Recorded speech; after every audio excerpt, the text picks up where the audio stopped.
There's a particular shame that comes from singing out of tune, or being told you've been singing out of tune, or just hearing yourself sound bad. And it's the kind of shame that can make you not want to sing out at all because you don't want other people to hear you.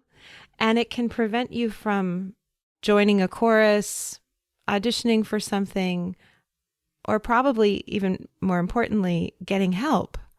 Because if you sing out of tune and then you go to a voice lesson and the voice teacher hears you sing out of tune, well, then they might tell you that you really shouldn't be singing. And you don't want to hear that because you really love singing. This is a real fear. This is a real thing. I've made a video training with some really simple exercises that will help you sound better. You can do them on your own. You can do them when nobody else is home to hear you. Not all of them even require you to make a lot of noise. But if you do them, if you make a habit of them, if you make a practice of doing them, you will improve the sound of your voice and you will improve your tunefulness. Because honestly, most singing out of tune comes from bad technique, not because there's something wrong with your brain, you have no talent, God spites you, none of that. Most of singing out of tune is just about how you're using your body. And so I give you exercises you can do in the privacy of your own home and see how they feel, see how they work, and reach out to me and let me know. To get to those exercises, visit my website, mvmusique.com. Right on the homepage, there's a box where you can input your email and I'll send them right to you.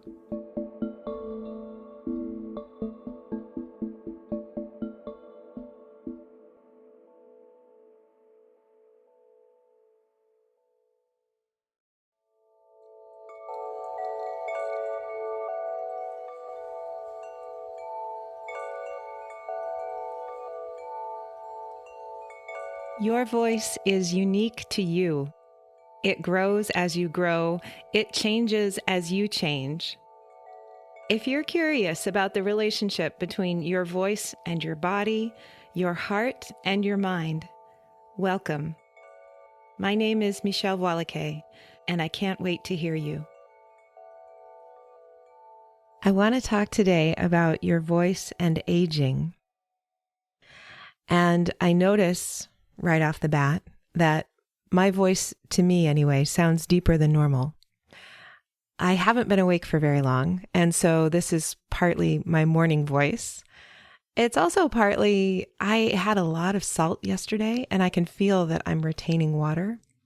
And I think that my vocal folds are puffier than normal. What does that mean? So our vocal folds are two sets of muscles on either side of the throat that are covered with 3 layers of mucosa. The vocal folds vibrate, air comes up from the lungs, the vocal folds vibrate, and that's what creates sound. And the mucosa on top are what lubricate that vibration so that the whole thing feels smooth. One of the words we use to describe the voice when it's not working so well sometimes is sticky. My voice feels sticky. Well, this morning my voice feels puffy. I'm retaining water and I feel that layer of mucosa is puffy, puffier than usual. And it's making it easier for me to speak at a lower pitch. And as I keep drinking water and move around today, that will go away and I'll be back to a more normal, slightly higher pitched speaking voice that I'm used to. So this isn't a permanent problem, but it is a thing.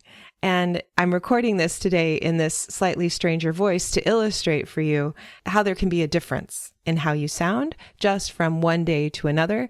And that isn't pathological. That is just, I had a lot of salt yesterday. You might also notice that your morning voice is different from your afternoon voice. That's because you were lying down and everything in your body relaxed when you were asleep.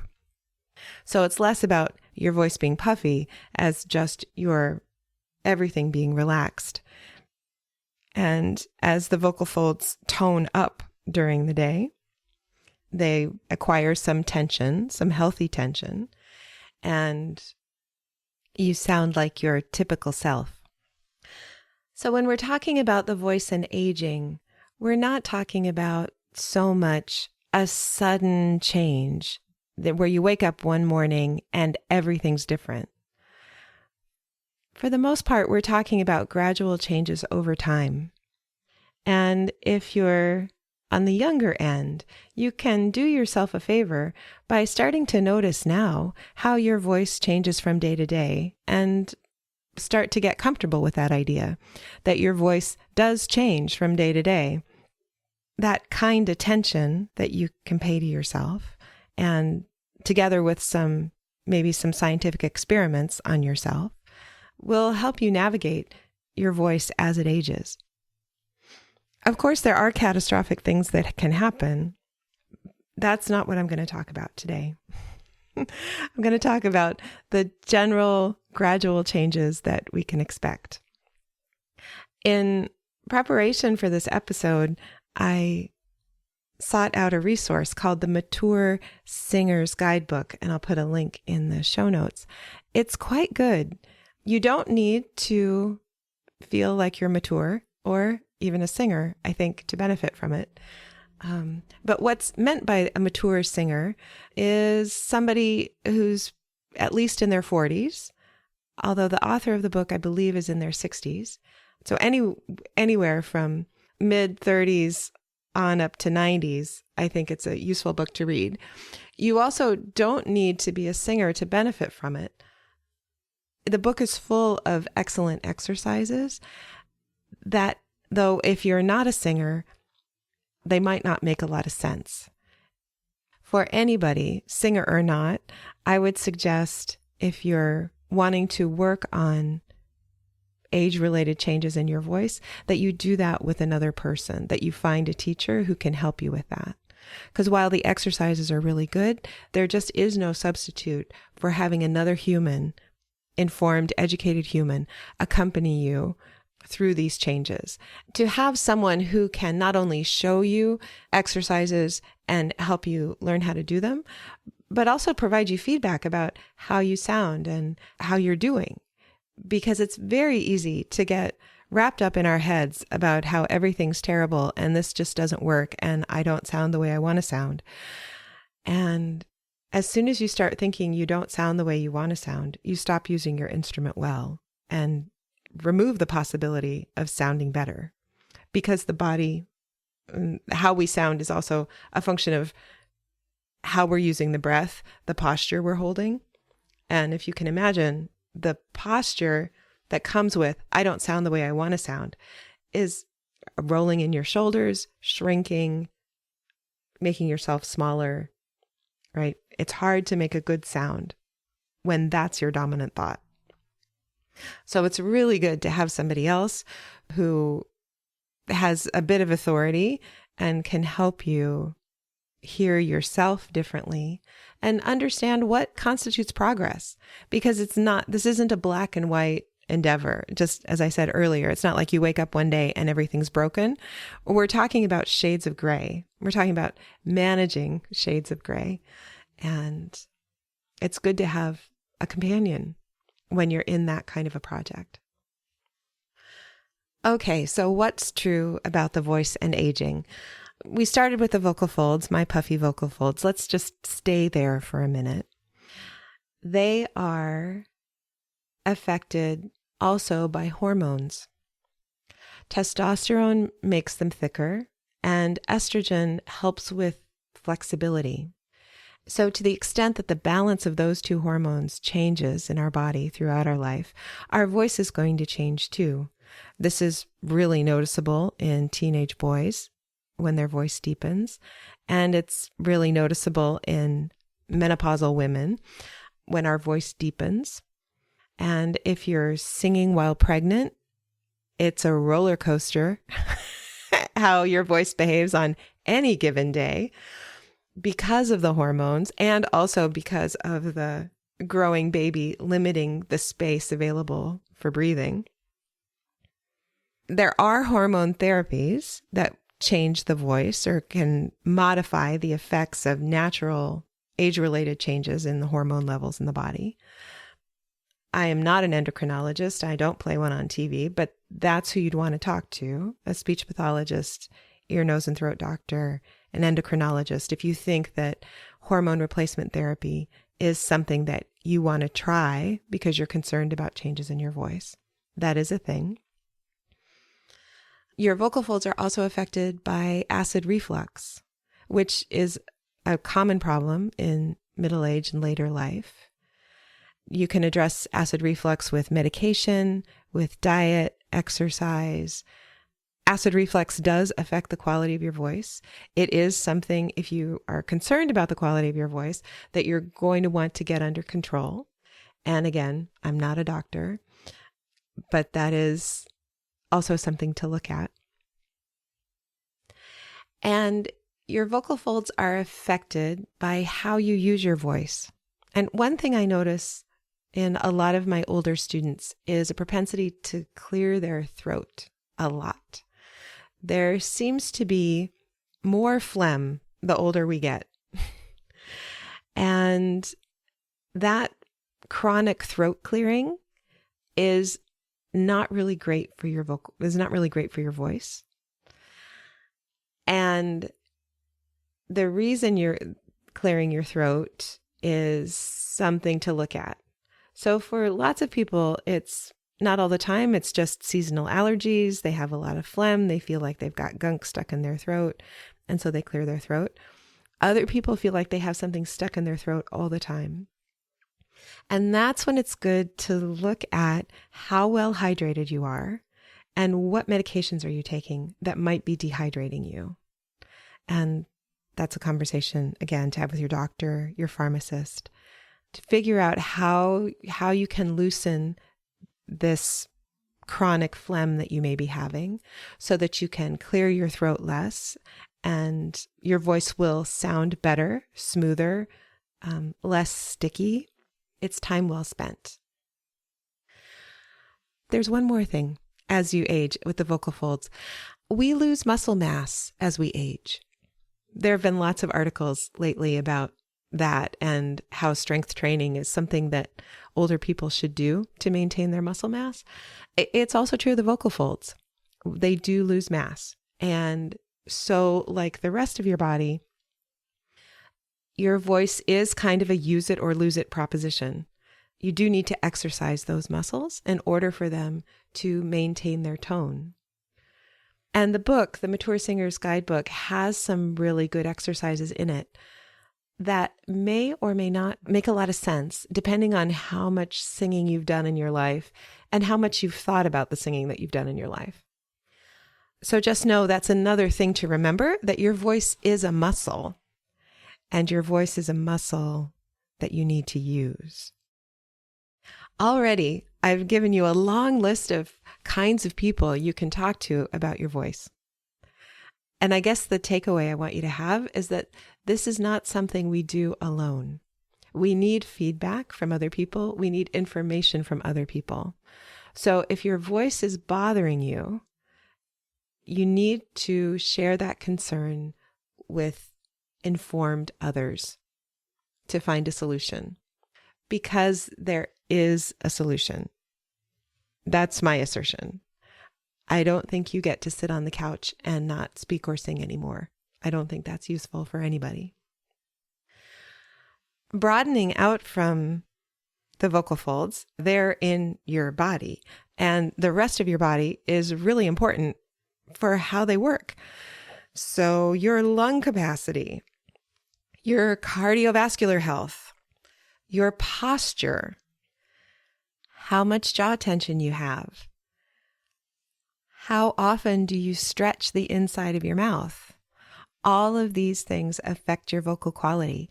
And the good news is you have control over all of them. Well, most of them. There are diseases that affect your cardiovascular health and your lung capacity. Of course, that's true. but I mean that there's a lot that's under your control. So what I would say is you need to go for a walk every day. You need to lift your groceries. You need to use your body in good and healthy ways if you want your voice to remain strong. Your jaw and neck tension definitely affect your vocal quality. And let me get back to the stretching the inside of your mouth. What I mean by that is the stretch that happens when you yawn. So I'm going to yawn, and maybe that'll make you yawn. So you can notice that when you yawn, there's a stretch up at the back of your mouth. And if you yawn really big, you can notice that it might be hard to hear. So there's not only a stretch up, there's a stretch kind of out and up. And if you yawn really big, you might notice that there's a stretch down and that also your throat widens. And all of that stretching that you're doing there, those are muscles. Those are muscles that can be toned or not. And when they're toned, you have access to better resonance when you're singing. They've actually done studies, a couple of small scale studies, on whether toning those muscles actually helps with snoring and sleep apnea. And they found that it does. I'll put links in the show notes. They are small scale studies. And I haven't seen that there's been a program of singing for sleep apnea that's come out. But what they did was they took some people who had issues with snoring. Some of them were I don't remember how the studies were divided, but the problems were snoring and sleep apnea. They take these people, they give them some singing lessons, and they see if the snoring and sleep apnea improves. And in enough of the cases, it did, enough to suggest that singing might be good for you. So as we age, we can lose cardiovascular fitness, we can lose muscle mass, our lung capacity can go down. The muscles we don't use, they don't stay as toned. And all of that affects how the voice sounds and how we feel about our voice. So whatever physical activity is fun and good for you, keep doing it as you get older. This is another reason to keep doing it as you get older, because it supports the voice. The last thing I want to say about the voice and aging is that we're talking about managing a process. We're talking about something that's much more like a gray scale than it is black and white. It's pretty rare that you wake up one day and suddenly your voice doesn't work. Sometimes that happens, but for most people, for most of our lives, our voice is a little bit different every day. And accepting that and being curious about that and continuing to learn about that will help as you keep living and your voice keeps changing every day. And one of the things that's hard about getting older sometimes is being further and further from school, being further and further from an environment where you weren't expected to know everything, where you were learning new things every day. And we can forget how to learn. It can be a challenge to remember that not knowing something or trying something new just to see what happens is okay and safe and can actually be fun. So engaging this project of your voice with a sense of curiosity and adventure and compassion and excitement will make it easier to manage. I mention many people that you can consult about your voice. Endocrinologists, speech pathologists, ear, nose, and throat doctors, pharmacists, right? To talk about what might be going on with your voice. And you're the expert on you. It's ultimately your body. You know how you feel. You know what you sound like. You know what changes you're happy with and what changes you want to try to do something about. And how well you know yourself is entirely and only in your control. If you have a specific question about your voice, understanding that I'm not a doctor, I'd be happy to field it and see if I can help. Many of my students are over 60, and I have a lot of experience working with the voice as it ages. I myself am 53 and have been experiencing some of these changes for quite a while. And if there's a particular aspect of aging that you'd like to hear me address in a future episode, please let me know that too. This is just the briefest of overviews. Thanks so much for listening.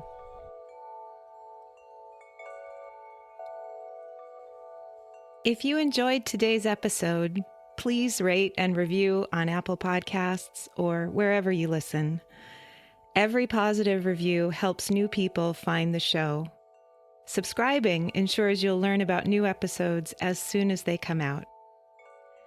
If you have a question about singing or speaking or being, please send me an email at letters@mvmusique.com. That's letters at M as in Mary, V as in Victor, MUSIK.com. Transcripts and show notes are available on my website. You can subscribe to my newsletter there too.